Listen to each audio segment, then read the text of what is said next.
जय हिंद आप सभी को। देखिए आज इस वीडियो में हम लोग आंसर मिलाने वाले हैं मैट्रिक परीक्षा का। जैसे कि आप लोग पता होगा कि जो आज का आपका पेपर हुआ है 17 फरवरी का, ये आपका हिंदी का पेपर हुआ है और हिंदी का सेट नंबर 1 है। तो इसका हम लोग कंप्लीट 1 से लेकर 100 तक का आंसर मिलाने वाले हैं। अगर आपको सेट नंबर H मिला है तो आप बिल्कुल लाइन से आंसर मिलाइएगा। अगर कोई दूसरा सेट है तो आप लोग वीडियो को रोककर क्वेश्चन को पढ़कर आंसर मिला लीजिएगा, क्योंकि क्वेश्चन खाली नंबर चेंज है, क्वेश्चन आपका सेम रहेगा। ठीक है, तो सभी लोग वीडियो के इन तक बने रहिएगा। और एक बात कि आप लोग अगर इस चैनल पर नए हैं, चैनल को सब्सक्राइब, वीडियो को लाइक कर लीजिएगा, क्योंकि आप लोगों को इसी चैनल के माध्यम से 2 घंटा पहले ऑब्जेक्टिव का आंसर मिल जाएगा। ठीक है, देखिए 2 घंटा पहले ऑब्जेक्टिव का आंसर इसी चैनल के माध्यम से हम कराते हैं। तो सभी लोग अभी चैनल को सब्सक्राइब और वीडियो को लाइक कर लीजिएगा। ये चैनल जो है स्पेशल बोर्ड एग्जाम के लिए ही बनाया गया है। तो चलिए सेशन को स्टार्ट करेंगे। सेट नंबर देखिए रहे H है और ये आपका हिंदी है। देखिए आप क्वेश्चन क्या पूछा है। पहला क्वेश्चन आइए हम लोग देखते हैं। देखिए पहला क्वेश्चन यहाँ पर पूछा है, निम्न में कौन देशज शब्द है। देशज, निम्न में कौन देशज शब्द है। तो खिड़की, खिड़की आपका एक प्रकार का देशज देशज शब्द है। तो ऑप्शन नंबर ए आपका राइट हो जाएगा। अगर आप ऑप्शन नंबर ए लगाए आपका बिल्कुल सही जवाब है। चलिए क्वेश्चन नंबर 2 है, मेरे अध्यापक बहुत भले हैं, इस वाक्य में प्रयुक्त बहुत भले किस पदबंध का उदाहरण है। तो यहाँ पर ऑप्शन नंबर बी हो जाएगा, विशेषण पदबंध। ऑप्शन बी हो जाएगा, विशेषण पदबंध का उदाहरण है। तो राइट आंसर आपका ऑप्शन नंबर बी हो जाएगा। अगर आप बी लगाए हैं आपका बिल्कुल सही जवाब है। चलिए क्वेश्चन नंबर 3 देखेंगे, दिवाली किस संज्ञा का उदाहरण है। दिवाली किस संज्ञा का उदाहरण है। तो देखिए दिवाली ऑप्शन नंबर ए हो जाएगा, व्यक्तिवाचक संज्ञा का उदाहरण है दिवाली। ऑप्शन नंबर ए हो जाएगा, व्यक्तिवाचक संज्ञा का उदाहरण है Diwali. Correct answer option number ए। निम्न में कौन जातिवाचक संज्ञा का उदाहरण है। निम्न में कौन जातिवाचक संज्ञा का उदाहरण है। तो प्रोफेसर, प्रोफेसर ऑप्शन नंबर आपका डी हो जाएगा। प्रोफेसर जो है जातिवाचक संज्ञा का उदाहरण है। ऑप्शन नंबर डी आपका राइट आंसर हो जाएगा। चलिए नेक्स्ट क्वेश्चन है 5 नंबर देखेंगे, तेल किस संज्ञा का उदाहरण है। तेल जो होता है ना, तेल, तेल किस संज्ञा का उदाहरण है। तेल जो है एक प्रकार का द्रव्यवाचक संज्ञा है। ऑप्शन सी हो जाएगा। जितने लोग ऑप्शन सी लगाए उनका बिल्कुल सही जवाब है। तेल आपका द्रव्यवाचक संज्ञा का उदाहरण है। तो राइट आंसर आपका ऑप्शन नंबर ए हो जाएगा। चलिए क्वेश्चन नंबर 5 देखेंगे, 6 देखेंगे। देखिए हम लोग कंप्लीट 1 से लेकर 100 तक ऑब्जेक्टिव का आंसर मिलाने वाले हैं। निम्न में कौन कर्मवाच्य का उदाहरण है। निम्न में कौन कर्मवाच्य का उदाहरण है। अंजलि के द्वार रोटी पकाई गई। ऑप्शन नंबर सी हो जाएगा, अंजलि के द्वारा रोटी पकाई गई, ये कर्मवाच्य का उदाहरण है। तो राइट आंसर आपका सी हो जाएगा। आजीवन किस समास का उदाहरण है। आजीवन किस समास का उदाहरण है। तो अव्ययी भाव समास का। ऑप्शन बी हो जाएगा, अव्ययी भाव समास का उदाहरण है आजीवन। तो option number B right answer हो जाएगा। क्वेश्चन नंबर देखिए 8 है, नर प्लस इस पदों की संधि विच्छेद क्या होगा। नर प्लस इस का मतलब होता है नरेश। ऑप्शन सी हो जाएगा राइट आंसर। नर प्लस इस का मतलब क्या होता है, नरेश होता है। तो राइट आंसर आपका ऑप्शन नंबर सी हो जाएगा। क्वेश्चन नंबर 9 है, धरती कब तक घूमेगी शीर्षक पाठ मूल रूप से किस भाषा में लिखित है। तो धरती कब तक घूमेगी ये लिखित आपका राजस्थानी भाषा में। ऑप्शन नंबर आपका बी हो जाएगा, राजस्थानी भाषा में लिखी है। करेक्ट आंसर बी हो जाएगा। माँ शीर्षक पाठ के लेखक हैं। माँ शीर्षक पाठ के लेखक कौन है। तो माँ के लेखक हैं आपका ईश्वर पेटलीकर। ऑप्शन बी हो जाएगा राइट आंसर। माँ के लेखक कौन है, ईश्वर पेटलीकर। राइट आंसर आपका सी हो जाएगा। Correct answer C. Question number देखिए 11 है, परिवर्तन में कौन उपसर्ग है। परिवर्तन में कौन उपसर्ग है। तो परि। Option number A right answer हो जाएगा। परिवर्तन में कौन उपसर्ग है, परि। राइट आंसर ए हो जाएगा। सुगम में कौन उपसर्ग है। सुगम, सुगम में कौन उपसर्ग है। तो सु। ऑप्शन बी हो जाएगा राइट आंसर। सुगम में कौन सा उपसर्ग है। तो सु है। राइट आंसर आपका बी हो जाएगा। चलिए क्वेश्चन नंबर देखेंगे 13 नंबर प्रश्न है। देखिए अभी तक आप लोग वीडियो को लाइक करके चैनल को सब्सक्राइब नहीं किए हैं तो कर लीजिएगा, सब्सक्राइब कीजिएगा। आपका बहुत बड़ा फायदा होने वाला है, क्योंकि आपको इसी चैनल के माध्यम से 2 घंटा पहले ऑब्जेक्टिव का आंसर मिल जाएगा। और वीडियो को लाइक कीजिएगा तो दोस्तों ये वीडियो ज़्यादा से ज़्यादा बच्चों के पास पहुंच पाएगा। ठीक है, तो आप लोग एक लाइक, इस मेहनत के लिए एक लाइक जरूर कीजिए और सब्सक्राइब भी कर लीजिएगा। और आप लोग अंत में ईमानदारी से कमेंट में बताइएगा कितना ऑब्जेक्टिव सही हुआ। सभी लोग ईमानदारी में से कमेंट में बताकर ही जाइएगा। ठीक है। इंद्र का पर्यायवाची शब्द है। इंद्र का पर्यायवाची शब्द क्या होगा। तो आपका पुरंदर। ऑप्शन ए हो जाएगा राइट आंसर। इंद्र का पर्यायवाची शब्द पुरंदर हो जाएगा। घर का पर्यायवाची शब्द है तो घर का हो जाएगा निकेतन। ऑप्शन नंबर आपका डी हो जाएगा राइट आंसर। घर का निकेतन हो जाएगा। चलिए नेक्स्ट क्वेश्चन है, क्वेश्चन नंबर देखेंगे 15 नंबर प्रश्न है। आनंद का पर्यायवाची शब्द है, आनंद का पर्यायवाची शब्द है तो आनंद का प्रमोद हो जाएगा, ऑप्शन ए हो जाएगा राइट आंसर, आनंद का प्रमोद। गुरु गुड़ चेला चीनी, लोकोशक्ति का अर्थ क्या होता है?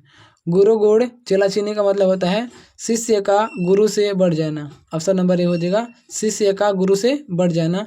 ऑप्शन नंबर ए आपका राइट आंसर, सॉरी बी हो जाएगा यहाँ पर correct answer, option number B right answer हो जाएगा। चलिए क्वेश्चन नंबर 17 देखेंगे। बसंत आया और बाग में फूल खिल गए, किस वाक्य का उदाहरण है? संयुक्त वाक्य का, ऑप्शन डी हो जाएगा। अगर आप डी लगाएं आपका बिल्कुल सही जवाब हो जाएगा। बसंत आया और बाग में फूल खिल गया संयुक्त वाक्य का उदाहरण है, ऑप्शन नंबर आपका डी राइट आंसर हो जाएगा। चलिए नेक्स्ट क्वेश्चन है 18 नंबर। शुभम गोपाल को दूध दे रहा है, यह किस कारक का उदाहरण है? शुभम जो गोपाल को दूध दे रहा है, तो देखिए को है यहाँ पर, ये आपका संप्रदान, ऑप्शन नंबर आपका बी राइट आंसर हो जाएगा। राइट आंसर आपका क्या हो जाएगा? बी हो जाएगा, ठीक है। अगर आप बी लगाएं बिल्कुल सही जवाब है। चलिए 19 नंबर क्वेश्चन देखेंगे। माँ ने बच्चे को सुलाया, यह किस कारक का उदाहरण है? माँ ने बच्चों को सुलाया, तो यहाँ पर कर्म कारक उदाहरण है, ऑप्शन नंबर यहाँ पर आपका सी हो जाएगा। माँ ने बच्चों को सुलाया, ऑप्शन नंबर आपका सी राइट आंसर हो जाएगा। चलिए नेक्स्ट क्वेश्चन है, क्वेश्चन नंबर देखेंगे हम लोग 20 नंबर प्रश्न है। बुढ़िया का बहुवचन रूप क्या है? बुढ़िया का बहुवचन रूप हो जाएगा आपका बुढ़िया, ऑप्शन आपका डी राइट आंसर हो जाएगा बुढ़िया। दही वाली मगमा शीर्षक पाठ के अनुवादक कौन है? तो दही वाली मगमा पाठ के अनुवादक आपका B R Narayan, option number आपका ए राइट आंसर हो जाएगा, बी आर नारायण। चलिए नेक्स्ट क्वेश्चन है 22 नंबर प्रश्न है। माँ शीर्षक पाठ में माँ जी मंगू की मौत को किस रूप में छुटकारा मानती थी? प्रकृति के रूप में, ऑप्शन नंबर ए हो जाएगा। माँ शीर्षक पाठ में माँ जी मंगू की मौत को किस रूप में छुटकारा मानती थी? तो प्रकृति के रूप में, option number A right answer हो जाएगा। चलिए क्वेश्चन नंबर देखेंगे 23 नंबर प्रश्न है। नगर शीर्षक पाठ में वलील अमाल अपनी लड़की पापाती के साथ मदुरै के अस्पताल के किस विभाग के बाहर बैठी प्रतीक्षा कर रही थी? तो बहिरंग रोगी विभाग के, बहिरंग रोगी विभाग के, ऑप्शन नंबर आपका बी राइट आंसर हो जाएगा। चलिए 24 नंबर क्वेश्चन देखिए। The notebooks of Malte Laurids Brigge उपन्यास के लेखक कौन है? तो Rainer Maria Rilke, option number A right answer हो जाएगा, रेनर मारिया रिल्के। 25 नंबर देखिए प्रश्न क्या पूछा है। वनलता सेन नामक कृति को 1952 में श्रेष्ठ काव्य ग्रंथ का पुरस्कार किसके द्वारा प्रदान किया गया था? तो निखिल बंग रविंद्र साहित्य सम्मेलन के द्वारा प्राप्त किया गया था, ऑप्शन नंबर आपका सी राइट आंसर हो जाएगा, करेक्ट आंसर सी हो जाएगा। चलिए क्वेश्चन नंबर आगे हम लोग देखेंगे 26 नंबर क्वेश्चन। देखिए 26 नंबर क्वेश्चन क्या पूछा है। दोस्तों चैनल को जरूर सब्सक्राइब कीजिएगा, आप लोग से बार बार रिक्वेस्ट है कि आप लोग चैनल को सब्सक्राइब कर लीजिएगा और वीडियो को भी लाइक कर लीजिएगा, ठीक है। और ईमानदारी से कमेंट में बता कर जाइएगा आप लोगों को कितना ऑब्जेक्टिव सही हुआ। कविताओं की चर्चित श्रृंखला कवि ने कहा कहाँ से निम्न में से कौन शीर्षक कविता से ली गई है? तो हिरोशिमा, ऑप्शन नंबर आपका सी बिल्कुल करेक्ट आंसर हो जाएगा। चलिए क्वेश्चन नंबर देखेंगे 27। प्रश्न क्या पूछा है आपका एग्जाम ने। निम्न में कौन शीर्षक कविता हमारी बेपरवाहियों के बाहर विपरीत परिस्थितियों से लगातार लड़ते हुए बढ़ते जाने वाले जीवन का चित्रण प्रस्तुत करती है? हमारी नींद, ऑप्शन नंबर ए हो जाएगा, हमारी नींद करेक्ट आंसर हो जाएगा। निम्न में कौन सम्मान कवि कुंवर नारायण को प्राप्त है? तो इनमें से सभी हो जाएगा, ऑप्शन नंबर आपका डी हो जाएगा राइट आंसर, इनमें से सभी। चलिए नेक्स्ट क्वेश्चन है क्वेश्चन नंबर 29 देखेंगे। सच्चिदानंद हिरानंद वत्सयायन अज्ञेय के द्वारा लिखित निम्न में से कौन उपन्यास नहीं है? तो अरे यायावर रहेगा याद, ये आपका सच्चिदानंद हिरानंद वत्सयाय अज्ञेय की ये नहीं है, ऑप्शन नंबर आपका डी राइट आंसर हो जाएगा। नेक्स्ट क्वेश्चन है 30 नंबर। जनतंत्र का जन्म शीर्षक पाठ में जब जनता कोपाकुल हो भ्रिकुटी चढ़ाती है तब क्या होता है? तब भूडोल होता है और बवंडर उठते हैं, ऑप्शन नंबर डी हो जाएगा राइट आंसर। तब भूडोल होता है और बवंडर उठते हैं, राइट आंसर आपका डी हो जाएगा। चलिए अगला क्वेश्चन देखेंगे हम लोग 31 नंबर क्वेश्चन क्या पूछा आपके एग्जाम में। देखिए अब यहाँ से हम लोग आगे क्वेश्चन देखेंगे। ये कितना नंबर प्रश्न था? 31 नंबर था, ठीक है। चलिए अब हम लोग देखेंगे 31 नंबर क्वेश्चन 30 नंबर तक कंप्लीट हो गया है। 31 नंबर देखिए क्या कह रहा है, द का उच्चारण स्थान क्या होगा, द का हो जाएगा दंत, ऑप्शन सी करेक्ट आंसर हो जाएगा। निम्न में कौन दंतोष्ठ है ध्वनि है, दंतोष्ठ है, वह हो जाएगा ऑप्शन नंबर डी हो जाएगा। और आप डी ले आए बिल्कुल आपका सही जवाब है। ठीक है, चलिए अगला क्वेश्चन है, क्वेश्चन नंबर देखेंगे 33। ई का उच्चारण स्थान क्या होता है, ई, ऑप्शन नंबर जगह आपका बी तालु, ई का उच्चारण क्या होता है तालु।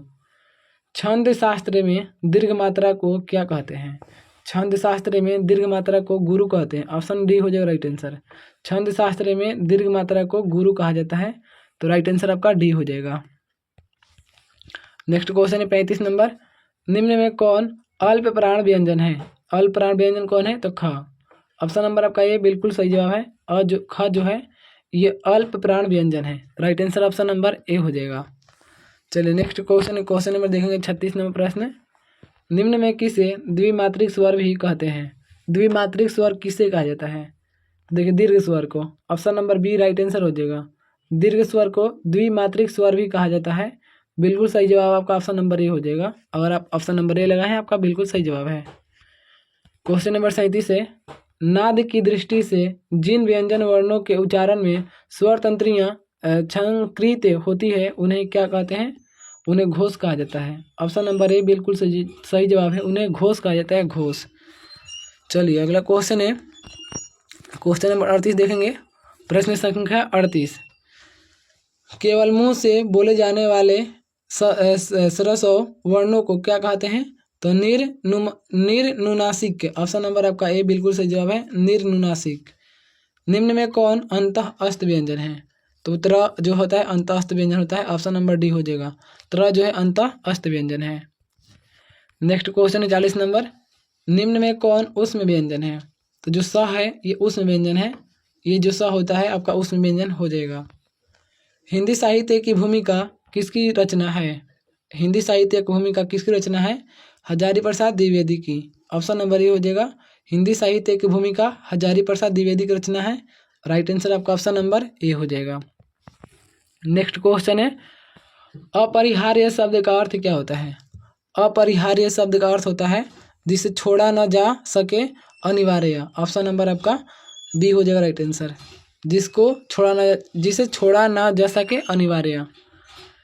चलिए अगला क्वेश्चन है 43 नंबर, सहजात वृत्ति का अर्थ क्या होता है, सहजात वृत्ति का अर्थ होता है जन्म के साथ पैदा होने वाली वृत्ति या स्वभाव, ऑप्शन डी हो जाएगा राइट आंसर, जन्म के साथ पैदा होने वाली वृत्ति या स्वभाव, ऑप्शन नंबर डी आपका बिल्कुल सही जवाब हो जाएगा। चलिए क्वेश्चन नंबर देखेंगे 44 नंबर क्वेश्चन, देखिए क्या पूछा है 44 नंबर, आद्य लेख का अर्थ क्या होता है, आद्य लेख का अर्थ होता है अत्यंत प्राचीन प्रारंभिक लेख, ऑप्शन नंबर ए हो जाएगा, अत्यंत प्राचीन प्रारंभिक लेख ये आद्य लेख का उदाहरण होता है, ऑप्शन नंबर आपका ए हो जाएगा बिल्कुल सही जवाब। उर्वशी का रचनाकार कौन है, उर्वशी का रचनाकार कौन है, तो रामधारी सिंह दिनकर, ऑप्शन नंबर ए हो जाएगा। अगर आप ए लगाए आपको बिल्कुल सही जवाब हो जाएगा, उर्वशी रचनाकार रामधारी सिंह दिनकर है। नेक्स्ट है, सारस पक्षी को अन्य किस नाम से जाना जाता है, सारस पक्षी को अन्य नाम है क्रोच, ऑप्शन नंबर आपका सी हो जाएगा क्रोच। लौट कर आऊंगा फिर शीर्षक पाठ के रचनाकार कौन है, जीवानंद दास, ऑप्शन नंबर ए हो जाएगा, लौट कर आऊंगा फिर जीवानंद दास, ऑप्शन नंबर ए बिल्कुल सही जवाब हो जाएगा। चलिए नेक्स्ट क्वेश्चन है 48 नंबर, शिक्षा और संस्कृति शीर्षक पाठ के रचनाकार कौन है, शिक्षा और संस्कृति पाठ के रचनाकार हो जाएंगे Mahatma Gandhi, option number B आपका बिल्कुल सही जवाब हो जाएगा। शिक्षा और संस्कार के पाठ के रचनाकार कौन है, तो महात्मा गांधी, ऑप्शन नंबर आपका बी राइट आंसर हो जाएगा। बहादुर शीर्षक पाठ की विद्या है कहानी, बहादुर जो है आपका कहानी है, ऑप्शन नंबर ए हो जाएगा। और आप ऑप्शन नंबर ए लगाए हैं आपका बिल्कुल सही जवाब हो जाएगा। नेक्स्ट क्वेश्चन है 50 नंबर, भारत माता शीर्षक पाठ के रचनाकार कौन है, तो सुमित्रा नंदन पंत है, ऑप्शन नंबर बी हो जाएगा। भारत माता जो है, भारत माता शीर्षक पाठ के रचनाकार कौन है, सुमित्रा नंदन पंत, ऑप्शन नंबर बी आपका राइट आंसर हो जाएगा। चलिए अगला क्वेश्चन देखते हैं, क्वेश्चन नंबर हम लोग 51 नंबर देखेंगे। प्रश्न संख्या 51 देखिए क्या कह रहा है, कवि सुमित्रा नंदन पंत ने भारत माता का कैसा चित्र प्रस्तुत किया है, तो यथार्थ, ऑप्शन नंबर सी हो जाएगा। भारत माता का कैसा चित्र प्रस्तुत किया है, यथार्थ, राइट आंसर आपका ऑप्शन नंबर सी हो जाएगा। नेक्स्ट 52 नंबर, कवि बद्री नारायण चौधरी प्रेमघन के अनुसार किस वृत्ति का विकास चारों ओर हुआ है? तो दास वृत्ति का विकास चारों ओर हुआ है। ऑप्शन नंबर आपका ए राइट आंसर हो जाएगा। कवि घनानंद के अनुसार प्रेम का सिद्धांत क्या है? तो एक निष्ठता और पूर्ण समर्पण। ऑप्शन नंबर ए हो जाएगा। एक निष्ठता और पूर्ण समर्पण कवि घनानंद के अनुसार सिद्धांत है। ऑप्शन नंबर ए आपका बिल्कुल सही जवाब हो जाएगा। चलिए नेक्स्ट क्वेश्चन है। मेरे दोस्त चैनल को सब्सक्राइब, वीडियो को लाइक जरूर कीजिएगा, ठीक है। ये आप गलती से भी मिस्टेक मत कीजिएगा, सब्सक्राइब और लाइक जरूर कीजिएगा। आपको बिल्कुल पैसा नहीं देना है, ठीक है। और ईमानदारी से कमेंट में बता के जाइएगा आपका कितना ऑब्जेक्टिव सही हुआ और आप कहाँ से ये वीडियो देखें, ठीक है। आप कहाँ से ये वीडियो देखें बता के जाइएगा। कवि रसखान ने पठित पाठ में राधा कृष्ण के प्रेममय युगल रूप का वर्णन किया है। तो दोहा सोरठा में। ऑप्शन नंबर सी हो जाएगा, दोहा सोरठा में। 55 नंबर प्रश्न है। हरस सो के ते रहे नियारो नाही मान अपमान किस कविता से उद्धृत है? तो जो नर दुख में दुख नहीं माने। ऑप्शन सी हो जाएगा, जो नर दुख में दुख नहीं माने। महात्मा गांधी का सबसे बड़ा हथियार था अहिंसा और सत्याग्रह। ऑप्शन नंबर आपका बी हो जाएगा, अहिंसा और सत्याग्रह। राइट आंसर आपका बी हो जाएगा। चलिए नेक्स्ट क्वेश्चन है। क्वेश्चन नंबर आगे देखेंगे हम लोग। क्वेश्चन नंबर हम लोग देख लिए हैं 55 नंबर। 57 नंबर प्रश्न देखेंगे यहाँ से। नौबत खाने में इबादत शीर्षक पाठ के अनुसार काशी किसके स्वर पर जगती है? तो मुर्गा के स्वर पर जगती है। काशी मुर्गा के स्वर पर जगती है। ऑप्शन नंबर ए हो जाएगा राइट आंसर। वह आदमी नया अरमान कोट पहनकर चला गया विचार की तरह कविता संग्रह के कवि कौन है? विनोद कुमार शुक्ल। ऑप्शन नंबर ए हो जाएगा, विनोद कुमार शुक्ल। चलिए क्वेश्चन नंबर 59 है। अभिनयों में एकांक रचनात्मक प्रवास का अवसर किनको प्राप्त हुआ था? तो अशोक वाजपेयी को प्राप्त हुआ था। ऑप्शन नंबर ए हो जाएगा, अशोक वाजपेयी को प्राप्त हुआ था। बिरजू महाराज का जन्म कहाँ हुआ था? तो बिरजू महाराज का जन्म लखनऊ में हुआ था। ऑप्शन नंबर आपका सी बिल्कुल करेक्ट आंसर हो जाएगा। बिरजू महाराज का जन्म लखनऊ में हुआ था। नेक्स्ट क्वेश्चन है। कुल श्रेष्ठ किस तत्पुरुष समास का उदाहरण है? तो आपका अधिकरण का उदाहरण है। ऑप्शन नंबर आपका बी हो जाएगा राइट आंसर, अधिकरण। चंद्रशेखर किस समास का उदाहरण है? तो चंद्रशेखर आपका बहुविरही हो जाएगा। ऑप्शन नंबर ए बिल्कुल सही जवाब हो जाएगा। चंद्रशेखर जो है ये बहुविरही समास का उदाहरण हो जाएगा। चलिए क्वेश्चन नंबर देखेंगे 63 नंबर क्वेश्चन। देखिए 63 नंबर क्वेश्चन क्या पूछा है। प्रश्न संख्या 63। गाय बैल किस समास का उदाहरण है? गाय बैल किस समास का उदाहरण है? तो द्विगु। ऑप्शन ए हो जाएगा, गाय बैल किस समास का उदाहरण? द्विगु समास का। बाजार विशेष्य का विशेषण क्या होगा? बदामी। बाजार विशेष्य का विशेषण हो जाएगा बदामी। ऑप्शन नंबर आपका सी राइट आंसर हो जाएगा, बदामी। चलिए क्वेश्चन नंबर देखेंगे 65 नंबर प्रश्न। नगर विशेष्य का विशेषण क्या होगा? नगर विशेष्य का विशेषण क्या हो जाएगा? नागरिक। ऑप्शन नंबर डी हो जाएगा, नागरिक जो है ये नगर विशेष्य का विशेषण हो जाएगा। तो right answer option number D हो जाएगा। पर्वत विशेष्य का विशेषण क्या होगा? पर्वत विशेष्य का विशेषण आपका हो जाएगा पर्वतीय। ऑप्शन बी हो जाएगा राइट आंसर, पर्वतीय करेक्ट आंसर हो जाएगा। चलिए नेक्स्ट क्वेश्चन देखते हैं 67 नंबर प्रश्न। शिक्षा में कौन प्रत्यय है? शिक्षा में आपका प्रत्यय अ है, अ। राइट आंसर आपका ऑप्शन नंबर डी हो जाएगा। डाकू में कौन प्रत्यय है? डाकू में प्रत्यय आपका हो जाएगा उ। ऑप्शन नंबर आपका ये बिल्कुल सही जवाब है। ए उ जो है डाकू में प्रत्यय हो जाएगा। नेक्स्ट क्वेश्चन है। हंसोड़ में कौन प्रत्यय है? हंसोड़ में आकू। ऑप्शन नंबर आपका बी राइट आंसर हो जाएगा। हंसोड़ में आकू प्रत्यय है। राइट आंसर आपका बी करेक्ट आंसर हो जाएगा। चलिए 70 नंबर क्वेश्चन देखेंगे हम लोग। देख रहे हैं सबसे सुपर फास्ट हम लोग आंसर मिलान कर रहे हैं। बिल्कुल आपका 1 सेकंड का भी टाइम पास नहीं यहाँ पर हो रहा है, ठीक है। सबसे सुपर फास्ट आंसर मिलान करने वाला मात्र एक ही चैनल है, ठीक है। अवकाश में कौन उपसर्ग है? अवकाश में उपसर्ग आपका अभी हो जाएगा। ऑप्शन नंबर आपका बी राइट आंसर हो जाएगा। अभी जो है अवकाश में उपसर्ग हो जाएगा। नेक्स्ट है। परंपरा का मूल्यांकन शीर्षक पाठ के अनुसार साहित्य के निर्माण में किसकी भूमिका निर्णायक है? प्रतिभाशाली मनुष्य की भूमिका। ऑप्शन नंबर ए हो जाएगा, प्रतिभाशाली मनुष्य की भूमिका का है निर्णायक। राइट आंसर आपका ऑप्शन नंबर ए हो जाएगा। नेक्स्ट क्वेश्चन है 72 नंबर। लेखक अमरकांत का जन्म कहाँ हुआ था? लेखक अमरकांत का जन्म बलिया उत्तर प्रदेश में हुआ था। ऑप्शन नंबर ए हो जाएगा। बलिया उत्तर प्रदेश। नेक्स्ट क्वेश्चन है, नागरी लिपि शीर्षक पाठ कहाँ से लिया गया है? तो जो नागरी लिपि शीर्षक पाठ है ये भारतीय लिपियों की कहानियों से लिया गया है। ऑप्शन नंबर डी हो जाएगा, भारतीय लिपियों की कहानियों से। तो राइट आंसर आपका option number D correct answer हो जाएगा। क्वेश्चन नंबर 74 है, नाखून क्यों बढ़ते हैं? शीर्षक पाठ के अनुसार मनुष्य के द्वारा नाखून काटने की जो प्रवृत्ति है वह किसकी निशानी है? मनुष्यता की। ऑप्शन नंबर सी हो जाएगा राइट आंसर, वह मनुष्यता की निशानी है। नेक्स्ट है 75 नंबर क्वेश्चन, संस्कृति ग्रीक और लैटिन भाषाओं में समानता से मैक्स मूलर को किसने अवगत कराया? तो आपका डॉक्टर क्लिनी ने। ऑप्शन नंबर ए हो जाएगा, डॉक्टर क्लिनी ने अवगत कराया। तो राइट आंसर आपका ऑप्शन नंबर ए हो जाएगा। चलिए अगला क्वेश्चन है, क्वेश्चन नंबर 76 नंबर क्वेश्चन देखेंगे यहाँ पर। देखिए 76 नंबर प्रश्न क्या कह रहा है, नलिन बिलोचन शर्मा की माता का नाम क्या था? नलिन बिलोचन शर्मा की माता का नाम क्या था? रत्नावली। ऑप्शन नंबर सी हो जाएगा राइट आंसर, नलिन बिलोचन शर्मा की माता का नाम क्या था? रत्नावली था। तो राइट आंसर आपका ऑप्शन नंबर सी हो जाएगा। नेक्स्ट है 77 नंबर, डॉक्टर भीमराव अंबेडकर ने किसको भारत में बेरोजगारी का एक प्रमुख और प्रत्यक्ष कारण माना है? तो डॉक्टर भीमराव अंबेडकर ने किसको बेरोजगारी का एक प्रमुख और प्रत्यक्ष कारण माना है? जाति प्रथा को। ऑप्शन नंबर ए हो जाएगा, जाति प्रथा को। राइट आंसर बी हो जाएगा। शोफर किसको कहते हैं? शोफर किसको कहते हैं? ड्राइवर को। ऑप्शन नंबर सी हो जाएगा, शोफर ड्राइवर को कहा जाता है। राइट आंसर आपका ऑप्शन नंबर सी हो जाएगा। चलिए क्वेश्चन नंबर देखेंगे 79वां प्रश्न है, डॉक्टर भीमराव अंबेडकर का निधन कब हुआ था? डॉक्टर भीमराव अंबेडकर का निधन कब हुआ था? 1956 में। ऑप्शन नंबर बी आपका बिल्कुल सही जवाब हो जाएगा, 1956। बांग्ला भाषा में खोखा किसको कहते हैं? बांग्ला भाषा में खोखा किसको कहते हैं? बच्चों को। ऑप्शन नंबर ए हो जाएगा राइट आंसर, बच्चों को कहते हैं। देखिए मेरे दोस्त, अभी तक आप लोग चैनल को सब्सक्राइब नहीं किए हैं तो कर लीजिएगा, आप लोगों से रिक्वेस्ट है, क्योंकि आपको 2 घंटा पहले इसी चैनल के माध्यम से आपका आंसर कराया जाएगा ऑब्जेक्टिव का। और वीडियो को लाइक भी कर लीजिएगा और ईमानदारी से कमेंट में बता के जाइएगा आपका कितना ऑब्जेक्टिव सही हुआ, ठीक है। निम्न में कौन पुल्लिंग शब्द है? तो आईना। आईना जो है पुल्लिंग शब्द होता है, आईना। निम्न में कौन स्त्रीलिंग शब्द है?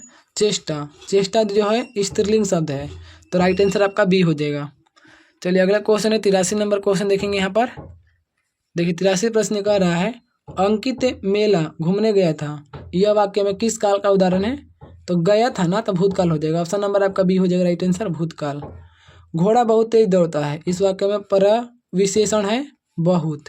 ऑप्शन नंबर आपका बी हो जाएगा राइट आंसर, बहुत।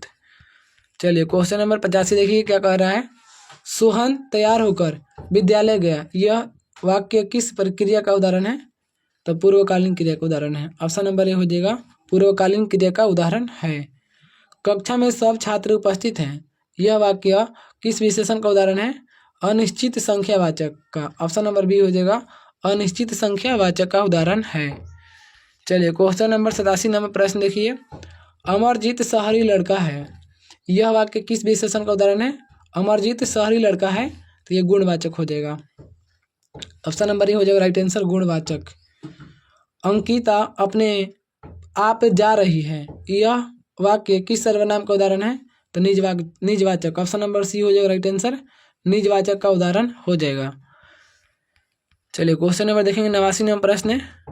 देखिए पूरा हम लोग कंप्लीट 1 से लेकर 100 तक ऑब्जेक्टिव का मिलान कर रहे हैं, ठीक है। ऐसा कोई चैनल नहीं होगा आपका जो कि कंप्लीट 1 से लेकर 100 तक ऑब्जेक्टिव का आंसर का आपका कराएगा, ठीक है। तो आप लोग हमारे साथ जुड़िए जरूर। मेरे लिए यह घर अनजान नहीं है, इस वाक्य में यह किस सर्वनाम का उदाहरण है? तो निश्चयवाचक। ऑप्शन नंबर ए हो जाएगा, निश्चयवाचक। निम्न में कौन तत्सम शब्द है? तत्सम शब्द कौन है? सूर्य। ऑप्शन नंबर सी हो जाएगा, जो सूर्य है ये तत्सम शब्द है। राइट आंसर सी हो जाएगा। नेक्स्ट क्वेश्चन 91 नंबर प्रश्न, निम्न में कौन यण स्वर की उदाहरण है? निम्न में कौन यण स्वर की उदाहरण है? तो यद्यपि। ऑप्शन नंबर सी बिल्कुल करेक्ट आंसर हो जाएगा, यद्यपि। निम्न में कौन व्यंजन संधि का उदाहरण है? तो व्यंजन संधि का उदाहरण अहंकार हो जाएगा। ऑप्शन सी करेक्ट आंसर हो जाएगा, अहंकार ये व्यंजन संधि का उदाहरण है। चलिए नेक्स्ट क्वेश्चन है 93 नंबर प्रश्न, निम्न में कौन विसर्ग संधि का उदाहरण है? विसर्ग संधि। तो निश्चल। निश्चल जो है विसर्ग संधि का उदाहरण है।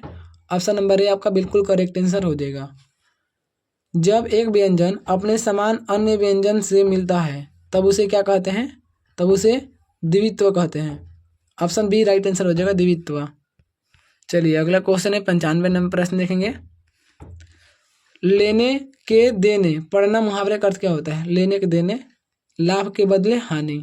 ऑप्शन नंबर आपका सी हो जाएगा, लाभ के बदले हानि। सिर से पैर तक के लिए एक शब्द क्या है? तो द्रुतगामी। ऑप्शन बी हो जाएगा, द्रुतगामी। राइट आंसर आपका बी हो जाएगा। नेक्स्ट क्वेश्चन है, निम्न में कौन शुद्ध वाक्य है? शुद्ध वाक्य तो लाश जल गई। ऑप्शन नंबर आपका सी हो जाएगा, लाश जल गई, ये बिल्कुल शुद्ध है। क्वेश्चन नंबर 98 है, आरंभ का विलोम शब्द क्या होता है? आरंभ का विलोम शब्द क्या होता है? अंत। ऑप्शन नंबर आपका डी हो जाएगा। उत्तम का विलोम शब्द क्या होता है? उत्तम का अधम। ऑप्शन बी हो जाएगा राइट आंसर, उत्तम का अधम होता है राइट आंसर। चलिए अगला क्वेश्चन है 100 नंबर, लास्ट प्रश्न है, पंडित का विलोम शब्द क्या है? तो पंडित का विलोम शब्द हो जाएगा मूर्ख। ऑप्शन नंबर ए हो जाएगा। देखिए हम लोग 1 से लेकर पूरा 100 तक ऑब्जेक्टिव का मिलान कर लिए हैं। आपका कितना सही हुआ आप लोग ईमानदारी से कमेंट में बता कर जाइएगा मेरे दोस्त। और आप लोग चैनल को सब्सक्राइब और वीडियो को लाइक भी कर लीजिएगा, आपका बहुत बड़ा फायदा होने वाला है, ठीक है। तो आप लोग सभी लोग जुड़िए, कमेंट में बताइए आप लोग वीडियो कहाँ से देखें और कितना नंबर आया। चलिए वीडियो यहीं तक समाप्त होता है, नेक्स्ट वीडियो में मिलते हैं, तब तक के लिए आप सभी को जय हिंद।